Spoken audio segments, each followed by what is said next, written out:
ಶಿವಾಜಿ ಜಯಂತ್ಯೋತ್ಸವ ಆಚರಣೆ ವೇಳೆ ಕಲ್ಲು ತೂರಾಟ, ಚಪ್ಪಲಿ ಎಸೆತ, ಭದ್ರತೆಗೆ ಬಂದ ಪೊಲೀಸರಿಗೂ ಕಲ್ಲು ಹೊಡೆದು ಗಾಯಗೊಳಿಸಿದ ಕಿಡಿಗೇಡಿಗಳು, ಕಲ್ಲೆಸೆದ ವಿಡಿಯೋಗಳು ವೈರಲ್. 8 ಮಂದಿ ಅರೆಸ್ಟ್. ಮಸೀದಿಯಿಂದಲೇ ಕಲ್ಲುಗಳು ತೂರಿ ಬಂದ್ವಾ? ರಾತ್ರಿ ಮಾತ್ರ ಅಲ್ಲ, ಹಗಲಲ್ಲೂ ಕಲ್ಲು ತೂರಾಟ. ಅಸಲಿಗೆ ಬಾಗಲಕೋಟೆಯಲ್ಲಿ ನಡೆದಿದ್ದಾದ್ರೂ ಏನು?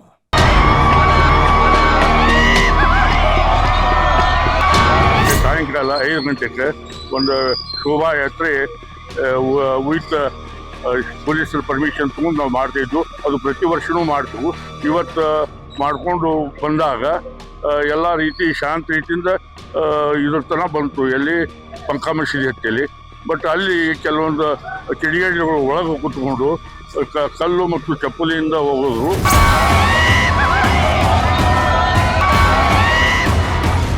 ಏನನ್ನೋದು ನನಗೆ ಗೊತ್ತಿಲ್ಲ ಸರ್. ಅದು ಏನು ಕಲ್ಬಿತ್ತು ಏನು ಅನ್ನೋದು ನನಗೆ ಗೊತ್ತಿಲ್ಲ.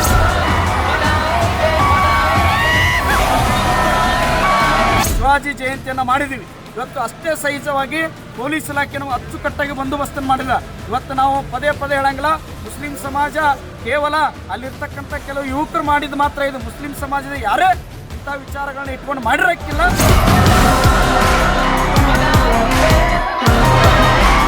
ಪ್ರೊಸೆಷನ್ ಸ್ವಲ್ಪ ದೂರ ಇತ್ತು, ಆ ಕಡೆ ಇತ್ತು. ಇಲ್ಲಿಂದ 2 ಕಲ್ಲು ಬಂತು. ಯಾವ ಸೈಡಿಂದ ಬಂತು ನಾವೀಗ ಪ್ರಶ್ನೆ ಮಾಡ್ತಾ ಇದ್ದೀವಿ. ನಮ್ಮ 2 ಕಲ್ಲು ಬಂತು ನಮಗೀಗ, ನಮ್ಮ ಗಮನಕ್ಕೆ ಈಗ. ಮತ್ತು ನಾವು ವೀಡಿಯೋಸ್ ಎಲ್ಲ ಚೆಕ್ ಮಾಡ್ತಾ ಇದ್ದೀವಿ. ಯಾರಿಗೇನು ಮೇಜರ್ ಇಂಜರಿ ಆಗಿಲ್ಲ.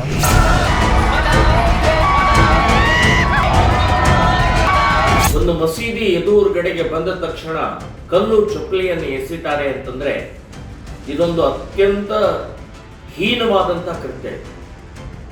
ಈ ದೇಶದ್ರೋಹಿ ಕೃತ್ಯ, ಹಿಂದೂ ದ್ರೋಹಿ ಕೃತ್ಯ.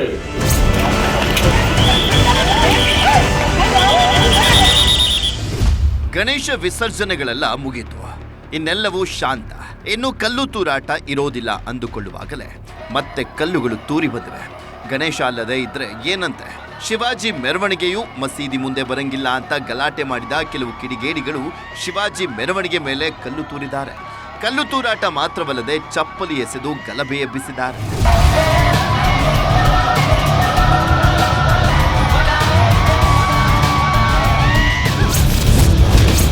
ಕಲ್ಲು ಎಸೆತ, ಚಪ್ಪಲಿ ಏಟು, ತರಕಾರಿ ಅಂಗಡಿಗಳಿಗೆ ಬೆಂಕಿ, ಪೊಲೀಸರಿಗೂ ಬಿತ್ತು ಕಲ್ಲೇಟು.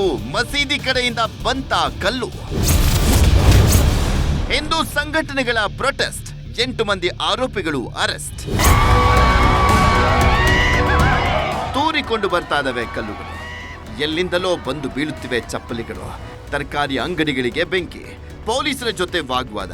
ಕ್ಷಣ ಕ್ಷಣಕ್ಕೂ ಧಗಧಗಿಸ್ತಾ ಇದೆ ಬಾಗಲಕೋಟೆಯ ಕಿಲ್ಲಾವೋಣಿ. ಈ ಗಲಾಟೆಗೆ ದೊಡ್ಡ ಕಾರಣವೇನೂ ಇಲ್ಲ. ಒಂದು ಸಣ್ಣ ಮೆರವಣಿಗೆ ದೊಡ್ಡ ಗಲಭೆಯನ್ನೇ ಸೃಷ್ಟಿ ಮಾಡಿದೆ. 2 ಕೋಮುಗಳ ನಡುವೆ ಸಂಘರ್ಷಕ್ಕೆ ಕಾರಣವಾಗಿದೆ. ಇಡೀ ಬಾಗಲಕೋಟೆಯನ್ನ ಬೂದಿ ಮುಚ್ಚಿದ ಕೆಂಡದಂತೆ ಮಾಡಿದೆ.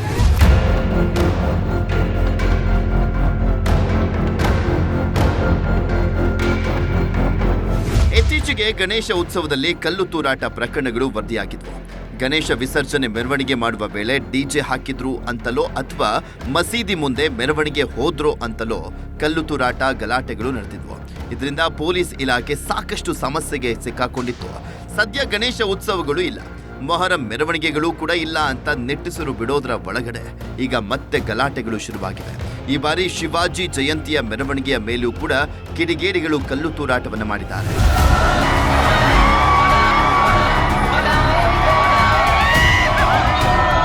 ನೀವು ದೃಶ್ಯಗಳಲ್ಲಿ ನೋಡಬಹುದು, ಒಂದು ಕಡೆ ಮಸೀದಿ ಎದುರಿಗೆ ಡಿಜೆ ಸೌಂಡ್ ಕೇಳಿಸ್ತಾ ಇದೆ.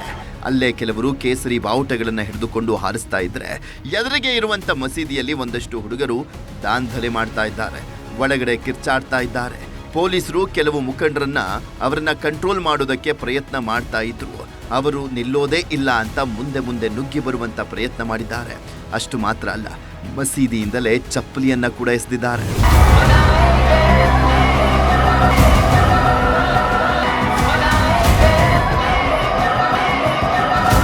ಮಸೀದಿ ಕಡೆಯಿಂದ ಒಂದು ಚಪ್ಪಲಿ ತೂರಿಕೊಂಡು ಬಂದಿರೋದನ್ನ ನೀವು ನೋಡಬಹುದು. ಗಲಾಟೆ ಗದ್ದಲದ ನಡುವೆನೇ ಚಪ್ಪಲಿ ಮತ್ತು ಕಲ್ಲುಗಳು ತೂರಿಕೊಂಡು ಬಂದಿವೆ. ಹಿಂದೂಗಳ ಶಿವಾಜಿ ಮೆರವಣಿಗೆ ಮಸೀದಿ ಮುಂದೆ ಬರಲೇಬಾರದು ಅಂತ ಗಲಾಟೆ ಮಾಡಿದ ಕೆಲವು ಕಿಡಿಗೇಡಿಗಳು ಪೊಲೀಸರ ಜೊತೆನೂ ಕೂಡ ವಾಗ್ವಾದ ಮಾಡಿ ತಳ್ಳಾಟ ನೂಕಾಟ ಮಾಡಿದ್ರು. ಯಾರು ಎಷ್ಟೇ ಹೇಳಿದ್ರು ಕೂಡ ಅವರು ಕೇಳುವಂತ ಪರಿಸ್ಥಿತಿಯಲ್ಲಿ ಇರಲಿಲ್ಲ. ನಮ್ಮನ್ನ ಬಿಟ್ಟು ನೋಡಿ ಅನ್ನೋ ರೀತಿ ನುಗ್ಗಿ ನುಗ್ಗಿ ಬಂದ ಹುಡುಗರು ಇದ್ದಕ್ಕಿದ್ದಂತೆ ಶಿವಾಜಿ ಪ್ರತಿಮೆಯ ಮೆರವಣಿಗೆ ಮೇಲೆ ಚಪ್ಪಲಿಯನ್ನ ಕೂಡ ಎಸೆದಿದ್ರು.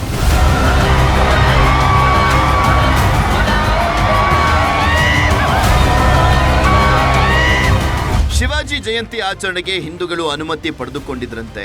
ಅನುಮತಿ ಪಡೆದುಕೊಂಡೇ ಮೆರವಣಿಗೆ ಮಾಡಿದ್ದಾರೆ. ಮೆರವಣಿಗೆ ಮಸೀದಿ ಮುಂದೆ ಹೋಗುತ್ತೆ ಅನ್ನೋದು ಗೊತ್ತಾಗಿಯೇ ಪೊಲೀಸರು ಸಹ ಅಲ್ಲಿಗೆ ಬಂದು ಮಸೀದಿ ಬಳಿ ಸೇರಿದ್ದವರನ್ನ ಮನವೊಲಿಸುವಂತ ಕೆಲಸ ಮಾಡಿದ್ರು. ಆದ್ರೆ ಯಾವುದಕ್ಕೂ ಬಗ್ಗದ ಯುವಕರು ಪೊಲೀಸರ ಜೊತೆನೆ ವಾಗ್ವಾದಕ್ಕೆ ಇಳಿದಿದ್ರು. ಒಂದಷ್ಟು ಮಂದಿ ಅವರನ್ನ ತಡಿಲಿಕ್ಕೆ ಮುಂದಾದಾಗ ಮಸೀದಿಯ ಆವರಣದಲ್ಲೇ ತಳ್ಳಾಟ ನೂಕಾಟ ನಡೆದಿತ್ತು. ಆ ವಿಡಿಯೋಗಳು ಸಹ ಈಗ ಅಲ್ಲಿದ್ದಂಥ ಸ್ಥಳೀಯರ ಮೊಬೈಲ್ನಲ್ಲಿ ಸೆರೆಯಾಗಿವೆ.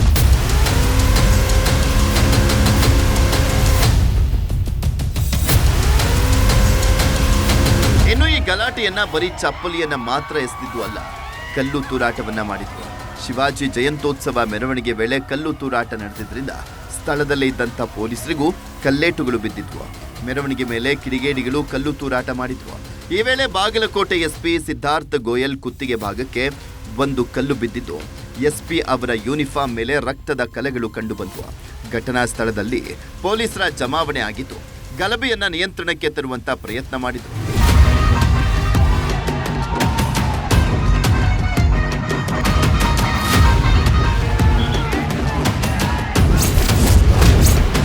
ಗಲಾಟೆ ಮಾಡಬೇಕು ಅಂತ ಮೊದಲೇ ಡಿಸೈಡ್ ಆಗಿದ್ರ? ಸಾಮಾನ್ಯವಾಗಿ ಬೆಳಗ್ಗೆ, ಮಧ್ಯಾಹ್ನ, ಸಂಜೆ ಮಸೀದಿಗಳಲ್ಲಿ ಪ್ರಾರ್ಥನೆ ನಡೆಯುತ್ತೆ. ರಂಜಾನ್ ಮಾಸ ಆರಂಭವಾಗಿರುವುದರಿಂದ ಪ್ರಾರ್ಥನೆಗೆ ಹೆಚ್ಚಿನ ಸಂಖ್ಯೆಯಲ್ಲಿ ಜನರು ಸೇರ್ತಾರೆ. ಅದೆಲ್ಲ ಓಕೆ, ಆದರೆ ಶಿವಾಜಿ ಮೆರವಣಿಗೆ ಹೋಗುವ ಸಂದರ್ಭದಲ್ಲಿ ಮಸೀದಿಯ ಒಳಗಡೆ ಅಷ್ಟೊಂದು ಜನರು ಸೇರಿದ್ದು ಏಕೆ ಅನ್ನುವಂಥ ಅನುಮಾನಗಳು ಈಗ ಎಲ್ಲರನ್ನೂ ಕಾಡ್ತಾ ಇದೆ. ಮೆರವಣಿಗೆ ಆ ದಾರಿಯಲ್ಲಿ ಅಂದ್ರೆ ಬಾಗಲಕೋಟೆಯ ಕಿಲ್ಲಾ ಓಣಿಯ ಮಸೀದಿ ಬಳಿಗೆ ಬರುತ್ತೆ ಅನ್ನುವಷ್ಟರಲ್ಲೇ ಅಲ್ಲಿ ನೂರಾರು ಜನರು ಸೇರಿದ್ರು. ಎಲ್ಲರೂ ಮಸೀದಿಯಲ್ಲೇ ಗುಂಪುಗೂಡಿದ್ರು.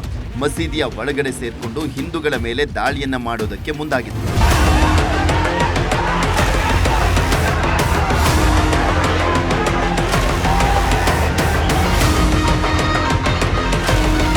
ನೀವು ದೃಶ್ಯಗಳಲ್ಲಿ ನೋಡಬಹುದು, ಮಸೀದಿಯ ಒಳಗಡೆ ಜಾಗ ಸಾಕಾಗದೇ ಇರುವಷ್ಟು ಜನರು ಸೇರಿದ್ದಾರೆ. ಎಲ್ಲರೂ ಆಕ್ರೋಶದಿಂದ ಮಾತಾಡ್ತಾ ಇದ್ದಾರೆ. ಯಾರು ಏನು ಹೇಳಿದ್ರು ಅದನ್ನ ಕೇಳದೆ ಶಿವಾಜಿ ಮೆರವಣಿಗೆ ನಡೀತಾ ಇರುವ ಕಡೆಗೆ ನುಗ್ಗಿ ಬರುವಂತ ಪ್ರಯತ್ನ ಮಾಡಿದ್ದಾರೆ. ಶಾಂತವಾಗಿರಿ, ಅರ್ಧ ಗಂಟೆ ಸುಮ್ಮನೆ ಇದ್ರೆ ಮೆರವಣಿಗೆ ಹೊರಟೋಗುತ್ತೆ ಅಂತ ಎಷ್ಟು ಹೇಳುವ ಪ್ರಯತ್ನ ಮಾಡಿದ್ರು ಅಲ್ಲಿದ್ದಂಥ ಯುವಕರು ಕೇಳಲೇ ಇಲ್ಲ. ಮಾತು ಕೇಳೋದರ ಬದಲಿಗೆ ಪೊಲೀಸರ ಜೊತೆನೆ ವಾಗ್ವಾದ ಮಾಡಿದ್ರು. ಶೋಭಾಯಾತ್ರೆ ವಿತ್ ಪೊಲೀಸರ ಪರ್ಮಿಷನ್ ತಗೊಂಡು ನಾವು ಮಾಡ್ತಾಯಿದ್ವು. ಅದು ಪ್ರತಿ ವರ್ಷವೂ ಮಾಡ್ತೀವಿ. ಇವತ್ತು ಮಾಡಿಕೊಂಡು ಬಂದಾಗ ಎಲ್ಲ ರೀತಿ ಶಾಂತ ರೀತಿಯಿಂದ ಇದ್ರ ತನಕ ಬಂತು. ಎಲ್ಲಿ ಪಂಕ ಮಸೀದಿ ಹತ್ತಿಯಲ್ಲಿ. ಬಟ್ ಅಲ್ಲಿ ಕೆಲವೊಂದು ಕಿಡಿಗೇಡಿಗಳು ಒಳಗೆ ಕೂತ್ಕೊಂಡು ಕಲ್ಲು ಮತ್ತು ಚಪ್ಪಲಿಯಿಂದ ಹೋಗೋದು. ಮಸೀದಿಯಲ್ಲಿ ಪ್ರಾರ್ಥನೆ ಇದೆ, ಇಲ್ಲಿ ಡಿಜೆ ಹಾಕಿ ಡಿಸ್ಟರ್ಬ್ ಮಾಡಬೇಡಿ ಅಂತ ಹೇಳೋದು ಓಕೆ, ಆದರೆ ವಿನಾಕಾರಣ ಗಲಾಟೆ ಮಾಡೋದು, ಈ ರಸ್ತೆಯಲ್ಲಿ ಮೆರವಣಿಗೆನೇ ಮಾಡಬಾರ್ದು ಅಂತ ಗಲಾಟೆ ಮಾಡೋದು ಸರಿಯಲ್ಲ. ಇನ್ನು ಈ ಗಲಭೆಯಲ್ಲಿ ಏಕಾಏಕಿ ಕಲ್ಲು ತೂರಾಟ ನಡೆದಿದ್ದರಿಂದ ಪೊಲೀಸರು ಮತ್ತು ಕೆಲವರು ಹಿಂದೂಗಳಿಗೂ ಗಾಯವಾಗಿದೆ. ಗಲಾಟೆಗೆ ಸಂಬಂಧವೇ ಇಲ್ಲದ ವ್ಯಕ್ತಿಯೊಬ್ಬ ಕಲ್ಲಿನ ಏಟು ತಿಂದು ಆಸ್ಪತ್ರೆಯ ಪಾಲಾಗಿದ್ದಾರೆ. ಎದುರಿಗೆ ಅದೇ ಬರಾಕತ್ತಿದ್ರಿ ಅವಾಗ ಬಿದ್ದದೆ. ಅದು ಏನನ್ನೋದು ನನಗೆ ಗೊತ್ತಿಲ್ಲ ಸರ್. ಅದು ಏನು ಕಲ್ಲು ಬಿತ್ತು ಏನು ಅನ್ನೋದು ನನಗೆ ಗೊತ್ತಿಲ್ಲ. ಒಂದು ಕಡೆ ಕಲ್ಲು ತೂರಾಟ, ಮತ್ತೊಂದು ಕಡೆ ಬೆಂಕಿ ಧಗಧಗ. 8 ಮಂದಿ ಕಿಡಿಗೇಡಿಗಳ ಬಂಧನ, ಹಿಂದೂ ಸಂಘಟನೆಗಳು ಪ್ರತಿಭಟನೆ. ಕಿಲ್ಲಾ ಓಣಿಯಲ್ಲಿ ಕಲ್ಲು ತೂರಾಟಕ್ಕೂ ಮುನ್ನ ಮಸೀದಿಯಲ್ಲಿ ದೊಡ್ಡ ಮೀಟಿಂಗೇ ನಡೆದಿತ್ತು. ಒಂದಷ್ಟು ಮಂದಿ ಮೆರವಣಿಗೆಯನ್ನ ತಡೆದು ಗಲಾಟೆ ಮಾಡಬೇಕು ಅಂತ ನಿಂತಿದ್ರೆ, ಇನ್ನೂ ಒಂದಷ್ಟು ಮಂದಿ ಬೇಡ, ಗಲಾಟೆ ಬೇಡ ಅಂತ ತಡೆಯುವಂತ ಪ್ರಯತ್ನ ಮಾಡಿದ್ರು. ಆದ್ರೆ ಹುಡುಗರ ಬಿಸಿ ರಕ್ತ ಕೇಳಬೇಕಲ್ಲ, ನಾವು ಗಲಾಟೆ ಮಾಡೇ ಮಾಡ್ತೀವಿ ಅಂತ ತಳ್ಳಾಟ ನೂಕಾಟ ನಡೆಸಿದ್ರು. ಆ ವಿಡಿಯೋಗಳು ಸಹ ಈಗ ಲಭ್ಯವಾಗಿವೆ. ಮಸೀದಿಯ ಒಳಗಡೆ ಒಂದಷ್ಟು ಮಂದಿ ಕಲ್ಲು ಹೊಡೆಯೋದಕ್ಕೆ ತೀರ್ಮಾನಿಸಿ ಮೆರವಣಿಗೆ ಮೇಲೆ ಕಲ್ಲು ಮತ್ತು ಚಪ್ಪಲಿಯನ್ನ ಎಸೆದಿದ್ದಾರೆ.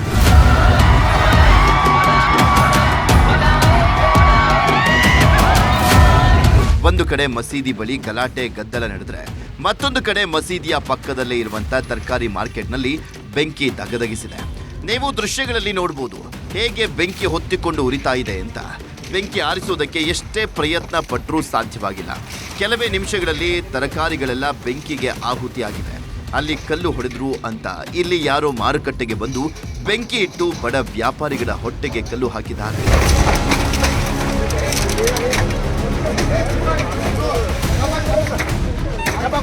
ತಮ್ಮ ತರಕಾರಿ ಬಂಡಿಗೆ ಬೆಂಕಿ ಹೊತ್ತಿದೆ ಅನ್ನುವಂಥದ್ದು ಗೊತ್ತಾಗ್ತಾ ಇದ್ದಂತೆ ರಾತ್ರೋರಾತ್ರಿ ಅಲ್ಲಿಗೆ ಬಂದಂತ ಮಹಿಳೆ ತರಕಾರಿ ಬೆಂಕಿಗೆ ಆಹುತಿ ಆಗ್ತಾ ಇರುವುದನ್ನ ನೋಡಿ ಕಣ್ಣೀರನ್ನ ಹಾಕಿದ್ರು. ತಮ್ಮವರನ್ನ ಕರೆದುಕೊಂಡು ಬಂದು ಹೊತ್ತಿದ್ದಂತ ಬೆಂಕಿಯನ್ನ ಆರಿಸಿ ತರಕಾರಿಗಳನ್ನೆಲ್ಲ ಆಟೋದಲ್ಲಿ ತುಂಬಿಕೊಂಡು ಹೋದ್ರು. ನಾವು ದುಡಿದು ತಿನ್ನೋರು, ನಾವು ಜಾತಿ ಧರ್ಮ ನೋಡಿಲ್ಲ. ನಮ್ಮ ಅಂಗಡಿ ಸುಟ್ಟಿರೋದು ನೋಡಿ ನನಗೆ ಮಾತೇ ಬರ್ತಾ ಇಲ್ಲ. ನಾವೇನ್ ಮಾಡೋದು ಅಂತ ಗೊತ್ತಾಗ್ತಾ ಇಲ್ಲ ಅಂತ ಆ ಮಹಿಳೆ ಕಣ್ಣೀರನ್ನ ಹಾಕಿದ್ರು. ಕೈಪಲ್ಲೆ ಮಾಡ್ತೀವಪ್ಪ ನಾವು. ಕೈಪಲ್ಲೆ ನಾವು ಜಾತಿ ಪಾತಿ ಎಂದೂ ಮಾಡುದಿಲ್ಲಮ್ಮ ನಾವು. ಎಲ್ಲ ಕೇಳಲಿಯಪ್ಪ ಈ ನಮೂನಿ ಮಾಡ್ಯಾರ ಅಂದ್ರೆ ನಾವೇನು ಮಾಡೋರಪ್ಪ ಬಡವರು ಹೇಳ. ನಾವು ದುಡ್ಡು ತಿನ್ನೋರು. ಸದ್ಯ ಬೆಂಕಿ ಹಚ್ಚಿದ್ದು ಯಾರು ಅನ್ನೋದು ಗೊತ್ತಾಗಿಲ್ಲ. ಆದ್ರೆ ಮಸೀದಿ ಬಳಿ ಕಲ್ಲು ಹೊಡೆದಿದ್ದು ಯಾರು ಅನ್ನೋದು ಗೊತ್ತಾಗಿದ್ದು ಅವರಲ್ಲಿ 8 ಮಂದಿಯನ್ನ ಪೊಲೀಸರು ವಶಕ್ಕೆ ಪಡೆದಿದ್ದಾರೆ. ಕಲ್ಲು ತೂರಾಟ ಘಟನೆಗೆ ಸಂಬಂಧಪಟ್ಟಂತೆ 8 ಜನರ ಬಂಧನ ಆಗಿದ್ದು ತಂಜೀರ್ ಎಂಬ ವ್ಯಕ್ತಿಯಿಂದ ಕಲ್ಲು ತೂರಾಟ ನಡೆಸಿದ್ದ ಅನ್ನೋದು ಗೊತ್ತಾಗಿದೆ. ಡಿಜೆ ಹಾಡಿಗೆ ಹಿಂದೂ ಯುವಕರು ಕುಣಿತಾ ಇದ್ದ ಸಂದರ್ಭದಲ್ಲಿ ಕಲ್ಲು ಎಸೆದಿದ್ದ ಆರೋಪಿ ಕೆಳಗೆ ಹೋಗ್ತೀನಿ ಬಿಡಿ ಅಂತ ಕೂಗಾಡಿದ್ದ. ಮಸೀದಿಯಲ್ಲಿ ಇದ್ದಂತ ಶೂ ರ್ಯಾಕ್ ಇಡಲಾಗಿದ್ದಂತ ಕಲ್ಲನ್ನ ತೆಗೆದುಕೊಂಡು ಎಸೆದಿದ್ದ. ಬಳಿಕ ಇನ್ನೂ ಕೆಲವರು ಮಸೀದಿಯಿಂದ ಚಪ್ಪಲಿಗಳನ್ನ ತೆಗೆದುಕೊಂಡು ಎಸೆದಿದ್ರು. ನಿನ್ನೆ ಘಟನೆ ಆದ ನಂತರ ನಾವು ಅದರ ವಿಚಾರವಾಗಿ ಸೋಮೋಟೋ ಕೇಸ್ ರಿಜಿಸ್ಟರ್ ಮಾಡಿದ್ದೀವಿ. ನಮ್ಮಲ್ಲಿ ಕೂಡ ತುಂಬ ವಿಡಿಯೋ ಫುಟೇಜ್ ಇತ್ತು. ಅದು ಆಧಾರ ಮೇಲೆ ನಾವು ಈಗಾಗಲೇ 8 ಜನಕ್ಕೆ ಅರೆಸ್ಟ್ ಮಾಡಿದ್ದೀವಿ. ಅದರಲ್ಲಿ ಒಬ್ಬ ವ್ಯಕ್ತಿ ತಂಜೀರ್, ನಮ್ಮ ಬಾಗಲಕೋಟೆ ನವನಗರ ವಾಸಿ, 28 ವಯಸ್ಸು. ಅವನು ನಮ್ಮ ವಿಡಿಯೋ ಅಲ್ಲಿ ನಾವೇನು ವಿಡಿಯೋ ರೆಕಾರ್ಡ್ ಮಾಡಿದ್ದೀವಿ ಕ್ಲಿಯರ್ ಕಟ್ ಆಗಿ ಕಂಡು ಬರ್ತಾ ಇದೆ. ಯಾವುದೋ ಮೇಜರ್ ಪ್ರೊವೊಕೇಶನ್ ಮಿಸ್ಕ್ರಿಯನ್ಸ್ ಕೆಲವು ಕಿಟಕಿಗಳು ಈ ಥರ ಮಾಡಿದ್ದಾರೆ. ಅವ್ರಿಗೆ ನಾವು ಐಡೆಂಟಿಫೈ ಮಾಡಿದ್ದೀವಿ. ಈಗಾಗಲೇ ಅವರಿಗೆ ಅರೆಸ್ಟ್ ಕೂಡ ಮಾಡಿದ್ದೀವಿ. ಸದ್ಯ ಕಲ್ಲು ತೂರಾಟ ಪ್ರಕರಣಕ್ಕೆ ಸಂಬಂಧಪಟ್ಟಂತೆ ನವನಗರದ ತನ್ವೀರ್ ಹವಾಲ್ದಾರ ಪೆಂಡಾರಗಲ್ಲಿಯ ಸದ್ದಾಂ, ಮಜ್ಜು ಕಮತಗಿ, ಫಯಾಜ್ ಹನುಮಸಾಗರ ಪೆಂಡಾರಗಲ್ಲಿ, ಸರ್ಫರಾಜ ಚಾವೂಸ್ ಶಂಕರ್ಲಿಂಗ ಗುಡಿ ಬಳಿ ನಿವಾಸಿ, ರಿಯಾನ್ ಶೇಖ್ ಪೆಂಡಾರಗಲ್ಲಿ, ಅಯಾನ್ ಗುಳೇದಗಡ್ಡ ಪೆಂಡಾರಗಲ್ಲಿ, ವಸೀಂ ಶೇಖ್ ಪೆಂಡಾರಗಲ್ಲಿ ಅವರನ್ನ ಅರೆಸ್ಟ್ ಮಾಡಲಾಗಿದೆ. ಕಲ್ಲು ತೂರಾಟದ ವಿಡಿಯೋಗಳನ್ನು ಆಧರಿಸಿ ಈ ಕಿಡಿಗೇಡಿಗಳನ್ನ ಬಂಧಿಸಲಾಗಿದೆ.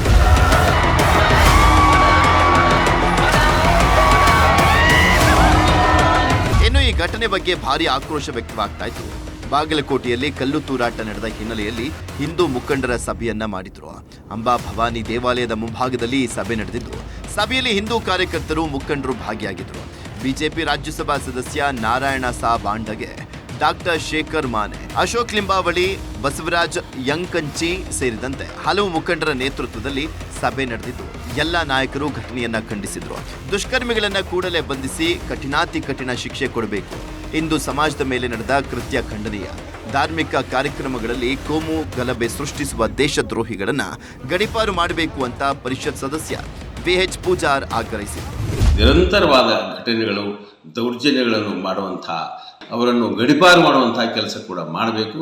ಮೇಲಿನ ಮೇಲೆ ಹಿಂದೂ ಸಂಘಟನೆಗಳ ಮೇಲೆ ನಡೆಯುವಂಥ ಈ ದೌರ್ಜನ್ಯ, ಅಮಾಯಕ ಯುವಕರ ಮೇಲೆ ನಡೆಯುವಂಥ ಕಾರ್ಯಕ್ರಮಗಳು, ಈ ಕಾಂಗ್ರೆಸ್ಸಿನ ಸರ್ಕಾರ ಬಂದಾಗಲೊಮ್ಮೆ ಇಂಥ ಮರುಕಳಿಸುವಂಥ ಕೆಲಸಗಳನ್ನು ನಡೀತಾ ಇರುವಂಥದ್ದು ನಾವು ನೋಡ್ತಾ ಇದ್ದೇವೆ. ರಾಜ್ಯದಲ್ಲಿ ಈ ರೀತಿ ಘಟನೆ ನಡೆದಿರುವಂಥದ್ದು ಇದೇ ಮೊದಲೇನೂ ಅಲ್ಲ. ವರ್ಷಕ್ಕೆ 5-6 ಬಾರಿ ಇಂಥ ಘಟನೆಗಳು ನಡೀತಾ ಇವೆ. ಇತ್ತೀಚೆಗಷ್ಟೇ ಚಿಕ್ಕಮಗಳೂರಿನಲ್ಲಿ ಹಿಂದೂಗಳ ಮನೆ ಮೇಲೆ ಕೆಲವು ಕಿಡಿಗೇಡಿಗಳು ಕಲ್ಲನ್ನು ಎಸೆದಿದ್ರು. ಆ ಘಟನೆ ನಡೆದು 2-3 ದಿನಗಳು ಕಳೆಯೋದರ ಒಳಗಾಗಿ ಈಗ ಮತ್ತೆ ಬಾಗಲಕೋಟೆಯಲ್ಲಿ ಕಿಡಿಗೇಡಿಗಳು ದುಷ್ಕೃತ್ಯವನ್ನ ಮಾಡಿದ್ದಾರೆ. ಇದರ ಬಗ್ಗೆ ಈಗ ಭಾರಿ ಆಕ್ರೋಶ ವ್ಯಕ್ತವಾಗ್ತಾ ಇದ್ದು ಕಿಡಿಗೇಡಿಗಳಿಗೆ ಕಠಿಣ ಶಿಕ್ಷೆ ಆಗಬೇಕು ಅಂತ ಹಿಂದೂ ಮುಖಂಡರು, ಬಿಜೆಪಿ ನಾಯಕರು ಆಗ್ರಹಿಸ್ತಾ ಇದ್ದಾರೆ. ಇಂಥ ದೇಶದ್ರೋಹಿಗಳನ್ನ ತತ್ಕ್ಷಣ ಒದ್ದು ಒಳಗಾಕುವಂಥ ಕೆಲಸ ಮಾಡಬೇಕು. ಇಂಥ ಟಿಪ್ಪು ಮತ್ತು ಔರಂಗಜೇಬಿನ ಮನಸ್ಥಿತಿಯನ್ನು ಇರ್ತಕ್ಕಂಥ ಇಂಥ ದೇಶದ್ರೋಹಿಗಳನ್ನು ಯಾವುದೇ ಕಾರಣಕ್ಕೂ ಕ್ಷಮಿಸಬಾರ್ದು. ಇಂಥವ್ರಿಗೆ ತಕ್ಕ ಪಾಠವನ್ನು ಕಲಿಸ್ಬೇಕು ಅಂತೇಳಿ ನಾನು ಈ ಸಂದರ್ಭದಲ್ಲಿ ಆಗ್ರಹವನ್ನು ಪಡಿಸ್ತಾ ಇದ್ದೇನೆ. ಶಿವಾಜಿ ಹಿಂದೂಗಳ ಪ್ರತೀಕ, ಹಿಂದೂಗಳ ಪ್ರತಿಷ್ಠೆ ಅಂತ ನಾಯಕನ ಜಯಂತಿ ಮಾಡಿ ಮೆರವಣಿಗೆ ಮಾಡೋದನ್ನ ಇವರಿಂದ ಸಹಿಸಿಕೊಳ್ಳೋದಕ್ಕೆ ಆಗ್ತಾ ಇಲ್ಲ. ಇಂಥವರಿಗೆ ಕಠಿಣ ಶಿಕ್ಷೆ ಆಗಬೇಕು ಅಂತ ಆಗ್ರಹಿಸ್ತಾ ಇರುವಂಥ ಹಿಂದೂ ಸಂಘಟನೆಗಳು ಘಟನೆಯನ್ನ ಖಂಡಿಸಿ ಪ್ರತಿಭಟನೆಯನ್ನ ಮಾಡಿದರು.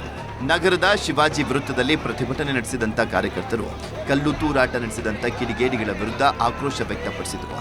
ದುಷ್ಕರ್ಮಿಗಳ ವಿರುದ್ಧ ಕಠಿಣ ಕ್ರಮಕ್ಕೆ ಒತ್ತಾಯವನ್ನ ಮಾಡಿದರು.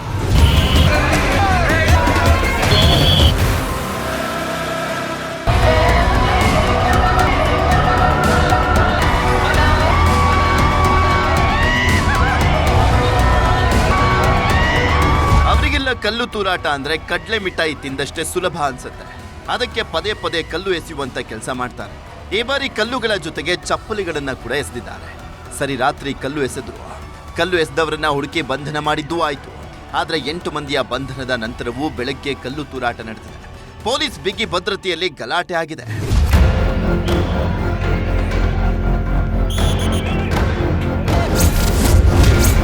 ಬೆಳಗ್ಗೆಯೂ ಕಲ್ಲು ತೂರಾಟ, ಪೊಲೀಸರಿಂದ ಲಾಠಿ ಚಾರ್ಜ್.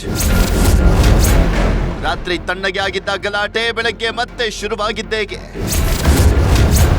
ಕಾಂಗ್ರೆಸ್ ಸರ್ಕಾರದಲ್ಲಿ ಗಲಭೆ, ಬಿಜೆಪಿ ನಾಯಕರಿಂದ ಆರೋಪ. ಕಿಲ್ಲಾ ಗಲ್ಲಿಯಲ್ಲಿ ಪೊಲೀಸರು ಹರಸಾಹಸ ಪಟ್ಟು ಗಲಾಟೆಯನ್ನ ನಿಯಂತ್ರಣ ಮಾಡಿದ್ರು. ಒಂದು ವೇಳೆ ಸರಿಯಾದ ಭದ್ರತೆ ಇಲ್ಲದೆ ಹೋಗಿದ್ರೆ ಅಲ್ಲಿ ಗುರುವಾರ ರಾತ್ರಿ ಒಂದು ದೊಡ್ಡ ಸಂಘರ್ಷವೇ ನಡೆದು ಹೋಗ್ತಾ ಇತ್ತು. ಅವರು ಮಸೀದಿಯಲ್ಲಿ 100ಕ್ಕೂ ಹೆಚ್ಚು ಜನರು ಜಮಾಯಿಸಿದ್ರು. ಇತ್ತ ಹಿಂದೂಗಳು ಮೆರವಣಿಗೆಯಲ್ಲಿ 100ಕ್ಕೂ ಹೆಚ್ಚು ಜನರು ಸೇರಿದ್ರು. ಹಾಗಾಗಿ ಎರಡೂ ಕಡೆಯವರಿಗೆ ಗಲಾಟೆ ಆಗುವ ಸಾಧ್ಯತೆ ಇತ್ತು. ಆದರೆ ಪೊಲೀಸರು ತಾವೇ ಕಲ್ಲೇಟು ತಿಂದು ಗಲಾಟೆಯನ್ನ ನಿಯಂತ್ರಿಸುವಲ್ಲಿ ಯಶಸ್ವಿಯಾಗಿದ್ರು. ಬೆಳಗ್ಗೆಯೂ ಈ ಗಲಾಟೆ ಹೆಚ್ಚಾಗಬಹುದು ಅನ್ನುವಂಥ ಕಾರಣಕ್ಕೆ ನಿಷೇಧಾಜ್ಞೆ ಜಾರಿ ಮಾಡಲಾಗಿತ್ತು. ಹೆಚ್ಚಿನ ಸಂಖ್ಯೆಯಲ್ಲಿ ಪೊಲೀಸರ ಭದ್ರತೆಯನ್ನ ಮಾಡಲಾಗಿತ್ತು. ಇಷ್ಟೆಲ್ಲ ಆದರೂ ಕೂಡ ಬೆಳಗ್ಗೆಯೂ ಕಿಲ್ಲಾ ಓಣಿಯಲ್ಲಿ ಗಲಾಟೆ ಆಗಿದೆ. ಕಲ್ಲು ತೂರಾಟ ಪ್ರಕರಣದ ಸಂಬಂಧ ಕಿಲ್ಲಾ ಗಲ್ಲಿಯಲ್ಲಿ ಹಿಂದೂ ಕಾರ್ಯಕರ್ತರು ನಡೆಸಿದ ಸಭೆ ಬಳಿಕ ನಗರದಲ್ಲಿ ಅಂಗಡಿ ಮುಂಗಟ್ಟುಗಳನ್ನ ಬಂದ್ ಮಾಡಲಿಕ್ಕೆ ಕಾರ್ಯಕರ್ತರು ಯತ್ನ ಮಾಡಿದ್ರು. ಈ ವೇಳೆ ಪೊಲೀಸರು ಅವರನ್ನ ತಡೆದಿದ್ದು ಮಾತಿನ ಚಕಮಕಿ ನಡೆದಿತ್ತು. ಪರಿಸ್ಥಿತಿ ನಿಯಂತ್ರಿಸಲಿಕ್ಕೆ ಪೊಲೀಸರು ಹರಸಾಹಸ ಪಟ್ಟಿದ್ರು.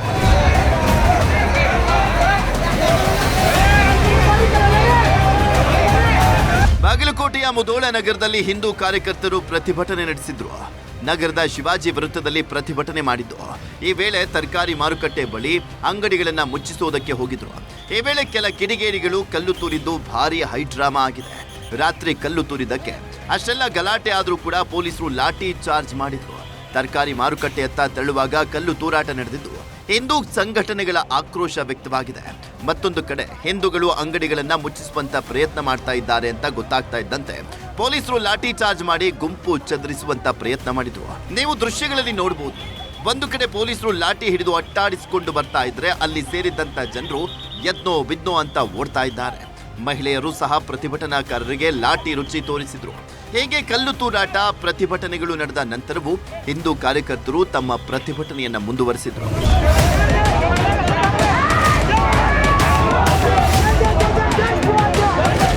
ಸದ್ಯ ಬಾಗಲಕೋಟೆಯಲ್ಲಿ ನಡೆದಂತ ಕಲ್ಲು ತೂರಾಟ ಪ್ರಕರಣವನ್ನ ಕೇಂದ್ರ ಸಚಿವ ಪ್ರಹ್ಲಾದ್ ಜೋಶಿ ಖಂಡಿಸಿದ್ದು 8 ಜನರನ್ನ ಬಂಧಿಸಿದ್ದೇವೆ ಅಂತಾರೆ. ಆದ್ರೆ ಈ ಸರ್ಕಾರ ಬಂದಾಗ್ಲೇ ಯಾಕೆ ಹೀಗಾಗುತ್ತೆ? ಪೊಲೀಸರಿಗೆ ಫ್ರೀ ಹ್ಯಾಂಡ್ ಕೊಟ್ರೆ ಹೀಗೆ ಆಗಲ್ಲ. ಆದ್ರೆ ಕಾಂಗ್ರೆಸ್ ಪೊಲೀಸರ ಮೇಲೆ ಹಿಡಿತ ಇಟ್ಟುಕೊಂಡಿದೆ ಅಂತ ಕಿಡಿಕಾರಿದ್ರು. ಇದೇ ವಿಚಾರವಾಗಿ ಛಲವಾದಿ ನಾರಾಯಣ ಸ್ವಾಮಿ ಕೂಡ ಪ್ರತಿಕ್ರಿಯಿಸಿ ಕಿಡಿಗೇಡಿಗಳ ವಿರುದ್ಧ ಕಠಿಣ ಕ್ರಮ ಆಗ್ಬೇಕು ಅಂತ ಒತ್ತಾಯಿಸಿದ್ರು. ನಿಮ್ಮ ಸರ್ಕಾರ ಬಂದಾಗ ಯಾಕೆ ಹಿಂಗಾಗ್ತದಂತ ನಾನು ಅತ್ಯಂತ ಸ್ಪಷ್ಟವಾಗಿ ಹೇಳಲಿಕ್ಕೆ ಬಯಸ್ತೇನೆ. ನಮ್ಮ ಪೊಲೀಸರಿಗೆ ನೀವು ಫ್ರೀ ಹ್ಯಾಂಡ್ ಕೊಟ್ರ ಭಾರತದ್ದೇ ಅದರಲ್ಲೂ ಮತ್ತು ಕರ್ನಾಟಕದ ಪೊಲೀಸ್ ವ್ಯವಸ್ಥೆ ಬಹಳ ಪಕ್ಕಾ ಇದೆ. ಆದ್ರೆ ಅವರಿಗೆ ನೀವು ಒತ್ತಡ ಹಾಕ್ತೀರಿ, ತುಷ್ಟೀಕರಣದ ಹೆಸರಿನಲ್ಲಿ ಅವ್ರನ್ನ ಫ್ರೀ ಬಿಡ್ತೀರಿ, ಬಾಂಬ್ ಹಾಕಿದವ್ರನ್ನ ಬ್ರದರ್ಸ್ ಅಂತ ಹೇಳ್ತೀರಿ. ಗಣೇಶನ ವಿಗ್ರಹ ಮೇಲಿಂದನೂ ಮಸೀದಿಯೊಳಗಿಂದ ಕಲ್ಲು ಬೀಳ್ತಾವ, ಶಿವಾಜಿ ಮೆರವಣಿಗೆಯಲ್ಲಿ ಮಸೀದಿಯಿಂದ ಕಲ್ಲು ಬೀಳ್ತಾವ. ಹಿಂದೂಗಳನ್ನ ಹಿಂದುತ್ವವನ್ನ ಟಾರ್ಗೆಟ್ ಮಾಡಲಿಕ್ಕೆ ಕೆಲವರು ಮಾಡ್ತಾರೆ. ಅದಕ್ಕೆ ಪ್ರೋತ್ಸಾಹವನ್ನು ಕಾಂಗ್ರೆಸ್ ಸರ್ಕಾರ ಕೊಡ್ತಾ ಇದೆ. ಕಟ್ಟುನಿಟ್ಟಿನ ಕ್ರಮಗಳನ್ನು ಜರುಗಿಸಿದರೆ ಈಗೇನು ಜೋಶಿ ಸಾಹೇಬ್ರು ಹೇಳಿದ್ರು ಆ ರೀತಿ ಫ್ರೀ ಹ್ಯಾಂಡ್ ಕೊಡಿ. ನೀವು ಇಂಥ ಕ್ರಿಮಿನಲ್ ಆ್ಯಕ್ಟ್ ಮಾಡೋರಿಗೆ ಫ್ರೀ ಹ್ಯಾಂಡ್ ಕೊಡಿ ನೀವು ಪೊಲೀಸ್ನವ್ರಿಗೆ, ಅವರು ಹಿಡಿತಾರೆ, ಮಟ್ಟ ಹಾಕ್ತಾರೆ. ಇಲ್ಲ ಅಂತಂದರೆ ನೀವು ಬಾಂಬ್ ಹಾಕಿದವನು ನಮ್ಮ ಬ್ರದರ್ ಅನ್ನೋದು, ಕಲ್ಲು ತೂರಿದವನು ನಾವು ವೋಟ್ ಬ್ಯಾಂಕ್ಗಾಗಿ ಓಲೈಸೋದು ಮಾಡಿದರೆ ಇದೇ ಪರಿಸ್ಥಿತಿ ಆಗ್ತದೆ. ಹೀಗೆ ಹಿಂದೂ ಸಂಘಟನೆಗಳು ಬಿಜೆಪಿ ನಾಯಕರು ಗರಂ ಆಗ್ತಾ ಇದ್ದಂತೆ ಸಿಎಂ ಸಿದ್ದರಾಮಯ್ಯ ಸಹ ಪ್ರತಿಕ್ರಿಯಿಸಿದ್ರು. ಬಾಗಲಕೋಟೆಯಲ್ಲಿ ನಡೆದ ಕಲ್ಲು ತೂರಾಟ ಘಟನೆಯು ಸಮಾಜದ ಶಾಂತಿ ಸೌಹಾರ್ದತೆಗೆ ಮಾರಕ. ಇದನ್ನ ನಾನು ಮತ್ತು ನಮ್ಮ ಸರ್ಕಾರ ಬಲವಾಗಿ ಖಂಡಿಸುತ್ತೆ. ಘಟನೆಯ ಬಗ್ಗೆ ಹಿರಿಯ ಪೊಲೀಸ್ ಅಧಿಕಾರಿಗಳ ಬಳಿ ಚರ್ಚೆಯನ್ನ ಮಾಡಿದ್ದು ನಿಷ್ಪಕ್ಷಪಾತ ತನಿಖೆ ನಡೆಸಿ ದುಷ್ಕೃತ್ಯ ಎಸಗಿದ ಪುಂಡರಿಗೆ ಕಾನೂನು ಮೂಲಕ ತಕ್ಕ ಉತ್ತರ ನೀಡುವಂತೆ ಸೂಚನೆ ನೀಡಿದ್ದೇನೆ ಅಂತ ಎಕ್ಸ್ನಲ್ಲಿ ಪೋಸ್ಟ್ ಹಾಕಿದ್ದಾರೆ.